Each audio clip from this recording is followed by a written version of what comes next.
Hey guys, welcome to my videos. So guys, today in this video I'm gonna show you something that I observed in Home Depot. So today morning I was at Home Depot and I found that for expensive items there were no items on the aisles.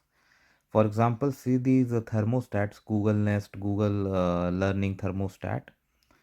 I mean, instead of putting the actual products, they are putting the what do you call flyers or papers. So if you want one of these, just take the paper, go to the cashier at the time of billing. There was a locker.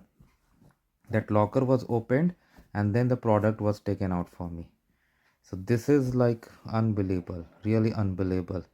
Like how could such things happen? I mean, a few years ago, I would not imagine this happening, but because of I think high amount of shoplifting, they are forced to do now. Hopefully things improve down the line. So thanks for watching, guys.